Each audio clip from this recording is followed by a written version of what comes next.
Oxidation मतलब क्या होता है? Change in concentration of product and react with respect to time. इतना था अपना, ठीक है। इसके बाद जो आपको आता था factor affecting rate of reaction, ये 2 मार्क्स का ऑप्शन आ रहा है। ये क्वेश्चन 2 मार्क्स का आ रहा है। अगेन याद रखिएगा, आपके 4 मेन पॉइंट है, 4 मेन पॉइंट है, ये लर्न होने चाहिए। आपको कौन कौन से थे आपके देखते हैं। फैक्टर्स अफेक्टिंग और रेट ऑफ रिएक्शन। पहले क्या बताया था आपको? Concentration of the reactant.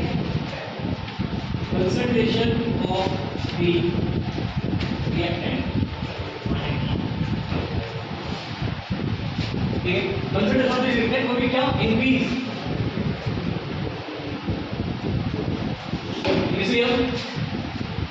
इधर कंसंट्रेशन ऑफ रिएक्टेंट जब इंक्रीज करता है तो ये क्या करता जाता हो, ये क्या करता है? डायरेक्टली प्रोपोर्शनल है इसके रेट ऑफ रिएक्शन के। बात दिया इसका मतलब सुनिएगा इधर कैसे, इधर इसका कंसंट्रेशन क्या होता है जानते हो बच्चों? क्या लगता है कि कंसंट्रेशन बढ़ाना मतलब रेट ऑफ रिएक्शन कैसे बढ़ सकता है? अगर आप किसी में पानी मिला रहे हैं, ठीक है, आपके पास कोई सॉल्वेंट है, ठीक है, सॉल्यूट है, आप पानी मिला रहे हैं तो उससे तो और कम होना चाहिए था, पर ज्यादा कैसे हो जाता है? तो याद रखिएगा इधर जो इसके पीछे हिडन सीक्रेट है, क्या आपका मेन चीज क्या जानते हैं?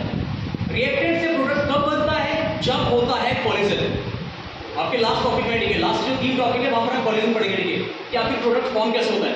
तो याद रखिएगा रिएक्टेंट से प्रोडक्ट कब बनता है? जब रिएक्टेंट आपस में टकराते हैं, और जितने ज्यादा आपके मॉलिक्यूल्स होंगे रिएक्टेंट के, यानी उतना ज्यादा कोलिजन होगा, उतना ज्यादा इफेक्टिव कोलिजन होगा, और उतने ज्यादा चांसेस बढ़ जाएंगे आपके प्रोडक्ट बनने के। ये समझ आया? क्यों, कैसे बढ़ जाता है? क्योंकि यहां पर नंबर ऑफ कोलिजन बढ़ जाता है। एक चीज को दिमाग में बैठा लीजिए, इधर प्रोडक्ट तब बनता है जब रिएक्टेंट आपस में टकराते हैं। जितना ज्यादा पार्टिकल उतना ज्यादा चांसेस बढ़ेगा टकराने का, यानी उतना ज्यादा चांसेस बन जाएगा प्रोडक्ट का बनने का। तो अगर आप कंसंट्रेशन बढ़ाते हैं रिएक्टेंट का तो याद रखिएगा आपका क्या होगा, यहाँ पर आपका रेट ऑफ रिएक्शन बढ़ेगा। सेकंड क्या था आपका? टेम्परेचर। टेम्परेचर भी डायरेक्टली प्रोपोर्शनल होता है आपका रेट ऑफ रिएक्शन। यहाँ पर हमने एक मजेदार चीज देखी थी। अगेन अगर आप टेम्परेचर राइज करते हैं तो नॉर्मली हम जानते नहीं है, अगर आप टेम्परेचर राइज करेंगे तो आपको पता है कि आपकी केमिकल रिएक्शन जल्दी होगी। इधर बच्चे टेम्परेचर ये हमें कंफर्म पता है कि रेट ऑफ रिएक्शन को बढ़ाता है, ठीक है। अब याद रखिएगा इसमें इंपॉर्टेंट क्यों जानते हो? ये सारी चीजें इंपॉर्टेंट है, इसके जो फैक्टर्स आपके भैया क्या पता है टेम्परेचर वाले में, यहाँ पर क्या पता चलता है आपका? यहाँ पर हमें एक चीज पता चली कि अगर हम क्या कर रहे हैं, अगर मैं 10 डिग्री सेल्सियस टेम्परेचर को क्या कर रहा हूँ, इंक्रीज कर रहा हूँ, तो क्या हो रहा है यहाँ पर? रेट ऑफ रिएक्शन क्या कर रहा है? सीधा डबल हो रहा है भाई। रेट ऑफ रिएक्शन सीधा मेरा डबल कर रहा है। सपोज मैं आपको बताता हूँ, सपोज 10 डिग्री सेल्सियस में मेरा रेट ऑफ रिएक्शन 5 है सपोज, ठीक है। मैंने जैसे ही 10 डिग्री टेम्परेचर बढ़ा हुआ इसमें, यानी मैंने क्या कर दिया 20 डिग्री कर दिया, तो ये क्या हो जाएगा? डबल हो जाएगा, ठीक है। डबल यानी कि 10 हो जाएगा रेट ऑफ रिएक्शन। मैं 10 डिग्री और बढ़ाऊंगा तो इसका डबल हो जाएगा, कितना? 20, ठीक है। ये आपका रेट ऑफ रिएक्शन, ये आपका टेम्परेचर, ठीक है, ठीक है आपको, ठीक है। और अगर मैं 10 डिग्री और बढ़ाता हूं तो रेट ऑफ रिएक्शन निकल जाएगा कितना?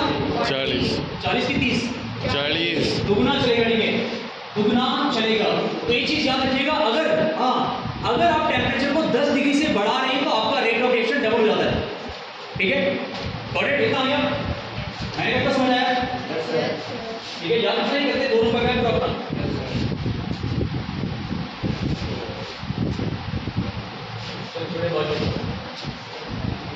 ठीक, तीसरा क्या था आपका?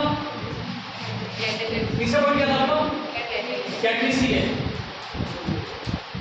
तीसरा होता है कैटलिस्ट। अब कैटलिस्ट क्या करता है? ये करता है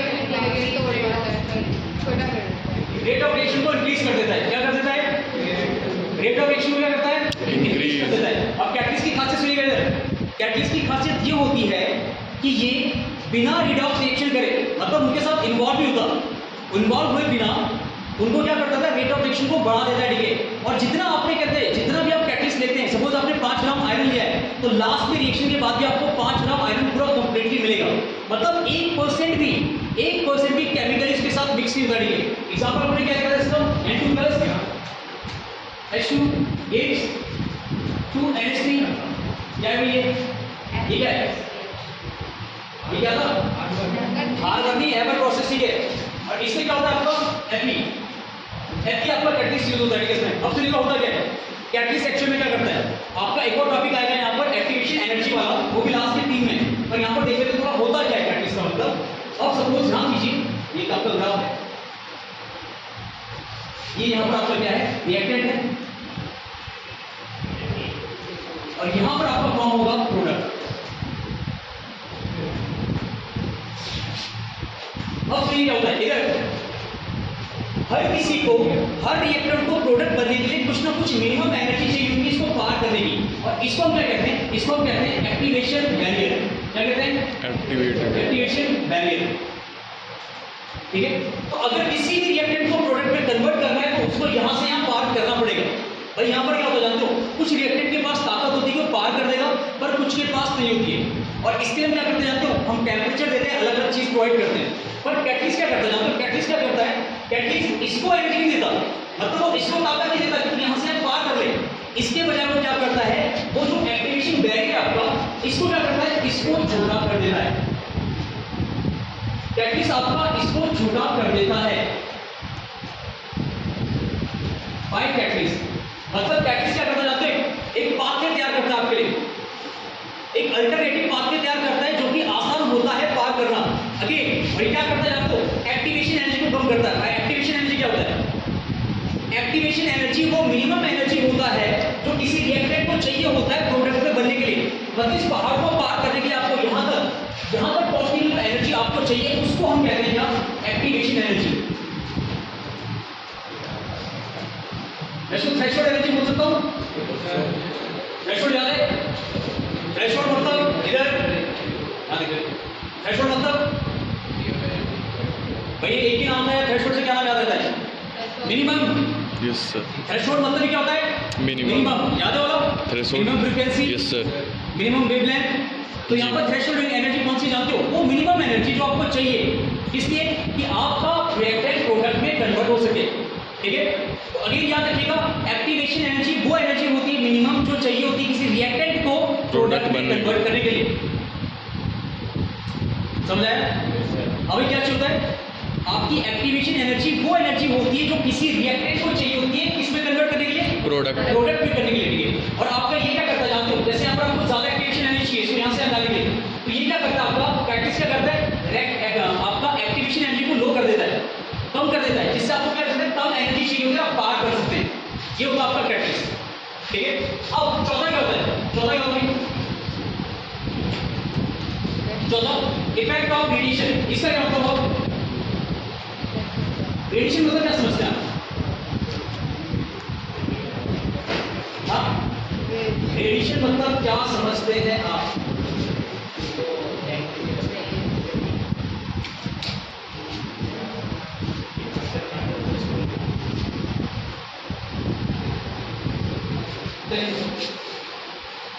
रेडिएशन मतलब है एनर्जी, रेडिएशन मतलब क्या है, एनर्जी। और ठीक है, कौन सी एनर्जी, लाइट वाली, ठीक है। तो ऐसी रिएक्शन को याद रखिएगा जहां पर आप रेडिएशन की बात करिए, इफेक्ट ऑफ रेडिएशन, जो यहां पर कहते हैं आपको इफेक्ट करता है इसको, रेट ऑफ रिएक्शन को, उन रिएक्शन को हम कहते हैं फोटोकेमिकल रिएक्शन। कहते हो क्या है, क्या मतलब जिसमें सनलाइट की हेल्प से इधर केमिकल रिएक्शन हो रही है, जिसमें सनलाइट की हेल्प से केमिकल रिएक्शन हो रही है, उसको हम कह रहे हैं फोटोकेमिकल रिएक्शन। याद करिए कौन सा था, फोटोसिंथेसिस, ठीक है। अब क्या क्या था, याद आ, AG CL BR, AG plus BR two B, AG plus AG CL, ठीक है। क्या लगेगा अपना, एजी प्लस सीएल2, ठीक है। अब सुनिए अपना, इनमें से कौन सी वो रिएक्शन जो हमारी खास काम होती थी ब्लैक एंड व्हाइट फोटोग्राफी में, कैसा याद है, ब्लैक एंड व्हाइट फोटोग्राफी में कौन सी रिएक्शन यूज होती है, इनमें से एजीसीएल, कौन सी, AGCL वाले के ठीक है, याद रखना।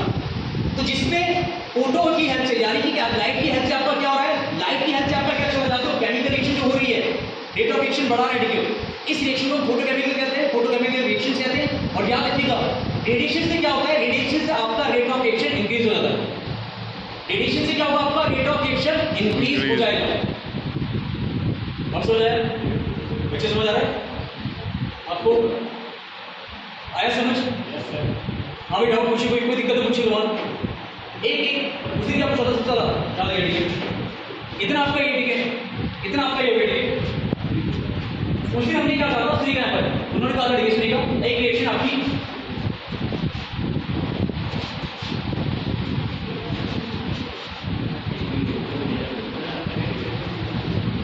रेट ऑफ रिएक्शन कैसे लिखूंगा मैं, अगेन रेट ऑफ रिएक्शन कैसे लिखेगा मेरा, कितना, delta A by delta T minus 1/2, ठीक है, minus 1/3 delta B upon delta T, ठीक है। तीसरा 1+2 delta AB upon delta T।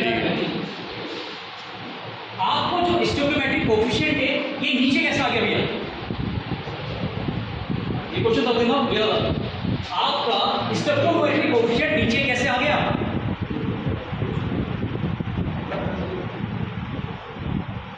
अब चेक कीजिए यहाँ पर, इधर हम ये कह रहे हैं यहाँ पर कि सबका रेट ऑफ एक्शन यहाँ पे क्या सबका सेम है, मतलब जिस हिसाब से ये चेंज हो रहा है, जिस हिसाब से ये चेंज हो रहा है, उसी हिसाब से ये चेंज हो रहा है, मतलब रेट ऑफ एक्शन तीनों का क्या है, सेम है भाई, रेट ऑफ एक्शन क्या है, तीनों का सेम है, ठीक है। पर अगर मैं वैल्यू देखूं किसकी, कोएफिशिएंट 2, 1/, अच्छा, इस वाले में कितना है आपका 3, इस वाले में 2 भैया, यहाँ बताइए, अब सुनिएगा, नीचे भी लिखते हैं, ठीक है। आपका जब रेट ऑफ एक्शन सेम है तो कोएफिशिएंट डिफरेंट है भाई। अगर आपका रेट ऑफ एक्शन बराबर है आपका सबका, तो आपका कोएफिशिएंट भी बराबर आना चाहिए। तो भाई मुझे बताइएगा, मुझे तीनों को बराबर करने के लिए क्या करना पड़ेगा, बैलेंस कैसे करूंगा, ठीक है, मैं कितने से मल्टीप्लाई करूं इसको या डिवाइड करूं, मैं सबको क्या लेना चाहता हूं, 1 1 लेना चाहता हूं, कितना 1 1 1 बराबर करना है मुझको, ठीक है, मैं सबको 1 1 ले रहा हूं, ठीक है। तो मुझे किससे डिवाइड करना पड़ेगा भाई, 2, मैं किससे ऊपर से 1/2, इसको 1/3 इसको 1/2, ठीक है। अगर आपका रेट ऑफ एक्शन सेम है तो कोएफिशिएंट डिफरेंट कैसे हो रहा है, इसका मतलब समझ रहे हैं आप, यहाँ 2 मोल ऑफ A जब गायब हो रहा है, डिसिपेट हो रहा है, 3 मोल ऑफ B डिसिपेट हो रहा है इसके साथ, ठीक है, और 2 मोल ऑफ A भी आपका बन रहा है। भाई रेट ऑफ एक्शन सेम है तो ये मोल कैसे डिफरेंट हो गया आपके, तो इन मोल्स को अगेन बैलेंस करने के लिए, बराबर करने के लिए आप क्या करते हैं, सेम उसी नंबर से डिवाइड करते हैं, तब जाके आपका नीचे प्रॉपर्टी आता है। इसीलिए आपका यहाँ पर अपॉन ये आता है, याद रखिएगा, ये क्यों आ रहा है अपॉन, ये क्यों आ रहा है, याद रखिएगा, ये क्यों आ रहा है, याद रखिएगा, ये वाला 1/, क्यों आ रहा है, क्योंकि इनका कोएफिशिएंट था उसको बराबर करना चाहते हैं। ये समझ आया जी। अगर रेट ऑफ एक्शन आपका बराबर है तो आपका कोएफिशिएंट भी बराबर होना पड़ेगा। तो अगर मेरा ऊपर 2 है, ठीक है, मुझे बराबर करना है तो मैं 2 से डिवाइड कर दूंगा, 3 है तो 3 से डिवाइड कर दूंगा, 4 है तो 4 से डिवाइड कर दूंगा। अब आए समझिएगा, अब पढ़ो आगे समझ, इधर बच्चों ये आ गया होगा, ठीक है। अब सुनिएगा नेक्स्ट चीज आती है यहाँ पर, नेक्स्ट सुनिएगा, मेरे पास रिएक्शन, ठीक है, अब सुनिएगा A + 2B 3AB, rate of action क्या होगा, ठीक है। अब एक क्वेश्चन जो आता है, ठीक है, बोर्ड में ये क्वेश्चन आता है, ठीक है, मैं रेट ऑफ रिएक्शन जानता हूं, रिएक्टेंट के किसी और चीज से भी लिख सकता हूं, ठीक है। पहले मैं लिख देता हूं रेट ऑफ रिएक्शन क्या होगा अपना, कितना हो जाएगा 1 delta A by delta T minus ये कितना हो जाएगा 1/2 minus delta B upon delta T, ये वाला 1/3 delta AB upon delta T। अब चेक कीजिए, अब सुनिए, मैं रेट ऑफ रिएक्शन को एक और चीज कह सकता हूं, जानते हो, रेट ऑफ रिएक्टेंट को एक ही चीज कह सकता हूं, हेल्प कर सकते हैं, मैं इसको कह सकता हूं रेट ऑफ डिसअपियरेंस। डिसअपियरेंस मतलब गायब होने वाला, इधर डिसअपियरेंस मतलब गायब होने वाला, इसमें न्यूमेरिकल आता है अपना। रेट ऑफ डिसअपियरेंस किसको कहूंगा मैं, रिएक्टेंट को दूंगा, क्योंकि कम हो रहा है, ठीक है, रेट ऑफ डिसअपियरेंस, ठीक है, इसके भी सेम नीचे चलेगा अपना, ठीक है। और इसको क्या कहूंगा मैं, इसको देखो appearance, rate of appearance appearance या फिर और रेट ऑफ फॉर्मेशन फॉर्मेशन। ये समझ गया? इधर इधर रेटेड वाले को क्या लिख सकता हूं मैं? रेट ऑफ, बोलिए रेट जोर से, रेट ऑफ डिसअपीयरेंस। ठीक है, अब सुनिएगा, अगर मैंने कहा, सुनिएगा इसको RED लिखा भी है, ROD। अगर मैंने कहा rate of disappearance of O, इसका मतलब कैसे लिखेंगे, नोटेशन कैसे लिखेंगे आप लिखेंगे क्या? Minus delta O by delta T। अगर मैंने कहा रेट ऑफ अपीयरेंस है, अगर मैंने लिख दिया rate of appearance of C, तो भैया नोटेशन क्या बनाएंगे इससे? Minus delta C by delta T।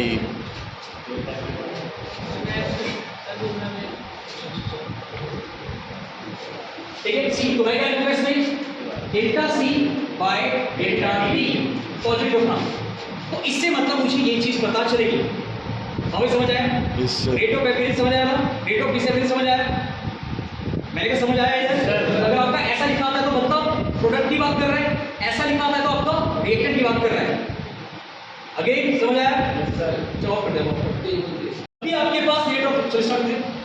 जब भी आपके पास रेट ऑफ रिएक्शन का क्वेश्चन आएगा, सबसे पहले क्या करेंगे? अब याद रखना, आगे लिखें आप। सबसे पहले आप क्या करेंगे? पहले रेट ऑफ रिएक्शन लिखेंगे, इस रिएक्शन का लिखेंगे। तो मैं कैसे लिखूंगा इसमें?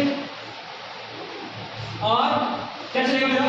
1/2 delta A by delta T। ठीक है, दूसरा 1/3 delta B by delta T। Delta T। तीसरा delta C by delta T। अब उससे क्या पूछा जानते हैं? इसने पहले पूछा आपसे रेट ऑफ रिएक्शन, क्या पूछा इसने? Rate of reaction. आर आपका ठीक है, आप देखिए याद रखिएगा, आर मैंने किसके बराबर है? मैं ऐसा लिख सकता हूं delta C by delta T। क्या मैं ऐसा लिख सकता हूं? भाई यहाँ चेक कीजिएगा, इधर ये रेट इसके बराबर भी है, इसके बराबर भी है, इसके बराबर भी है, तो मैं लिख सकता हूं जो मेरे पास वैल्यू है। दैट मींस मेरा यहाँ पर क्या जाएगा? कितना जाएगा रेट ऑफ रिएक्शन? आ जाएगा मेरा 15 इनटू 10 की पावर -3 मोल लीटर रिवर्स सेकंड रिवर्स। ये समझ आया सिंपल? Yes sir. मैंने कहा समझ आया? उसने पूछा रेट ऑफ रिएक्शन बताइए, उसने एक का दे दिया गाड़ी है, ठीक है, उसने रेट ऑफ अपीयरेंस दे दिया किसका? इतना दे दिया गाड़ी है, इतना दे दिया था। अब हमें पता है कि सबका रेट ऑफ रिएक्शन बराबर होता है, तो मेरा पहला तो यहाँ पर रेट ऑफ रिएक्शन आ गया, ठीक है, कितना आ गया? अब सेकंड चीज देखते हैं, देखिए अब सेकंड चीज देखते हैं।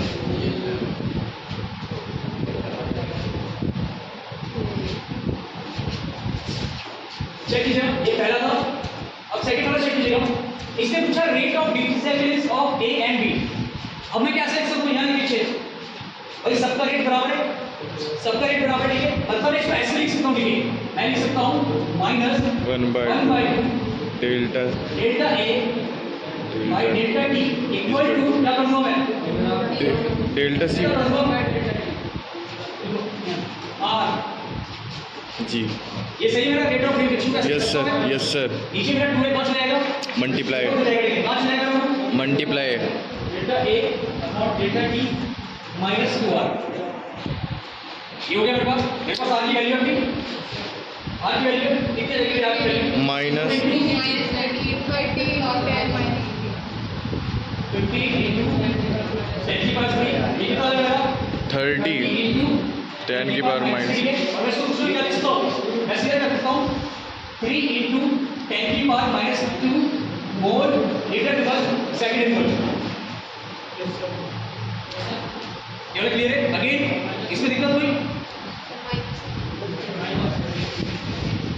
इसमें कोई दिक्कत? No sir. ठीक है, तीसरा वाला कैसे निकलेगा? भाई तीसरा कैसे निकलेगा? वैसे ही निकल जाएगा सर।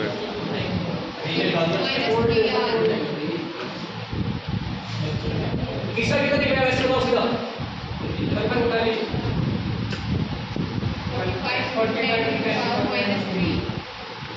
ठीक है,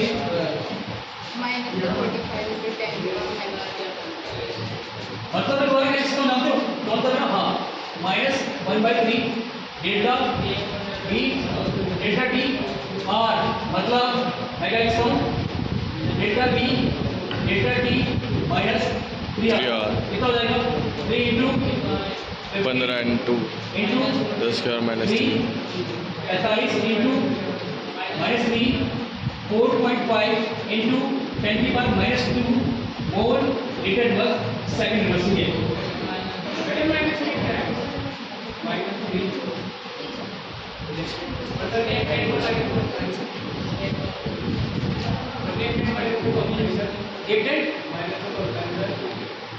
माइनस नहीं होता है ठीक है सुनिएगा इधर हाँ मैंने लगाया मैंने आपको इसमें कंफ्यूजन सुनिए इधर इधर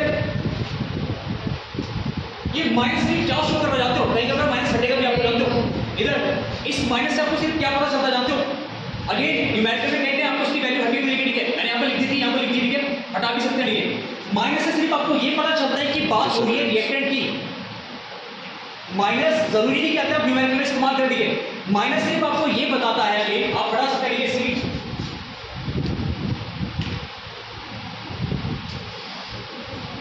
इससे भी और इससे भी लिखे माइनस सिर्फ आपको क्या बताता जानते हो कि आप किस चीज की बात कर रहे हैं रिएक्टेंट की बात कर रहे हैं और कुछ नहीं माइनस आपको बताता है कि आप रिएक्टेंट की बात कर रहे हैं यानी आपका रेट ऑफ डिसिपेंस की बात कर रहे हैं Yes, sir.